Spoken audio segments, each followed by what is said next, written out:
अस्सलाम वालेकुम। होपफुली सब खैरियत से होगी। आपको मिनी व्लॉग से इतने अच्छी लगी, मैंने भी सोच लिया हर रोज़ एक वीडियो अपने व्यूवर्स के लिए ज़रूर बनाऊंगी। ये है शाम 5 बजे का टाइम। आज घर पे भिंडियाँ बनी थी लेकिन भिंडी मुझे अच्छी नहीं लगी। मैंने अपने लिए चिकन कढ़ाई बना ली।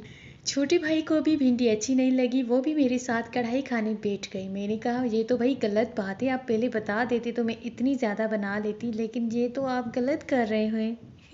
साथ में बनाई थी फेनी सेवियाँ और ये इतनी मज़े की थी, फ्रेश आती है हर रमज़ान में तो बहुत मज़े की बनी थी। साथ में बनाया था ऑरेंज जूस, क्योंकि इसके बिना भी तो हमें इफ्तार में मज़ा नहीं आता। दोपहर में हम चली गई थी मार्केट, क्योंकि मुझे स्टाइलों से सैंडल लेनी थी, तो वहाँ से मैंने सैंडल ली। मैंने एक ली थी लेकिन उसका मुझे कलर पसंद नहीं आया तो मैं एक्सचेंज करने चली गई। और इस साथ में भाभी को बेचनी थी ईदी, उसके लिए भी हम मिठाई लेना भूल गए थे, तो वो मिठाई ली। उसके बाद हमने ईदी की पैकिंग वगैरह की और उनकी तरफ ईदी को भेज दिया।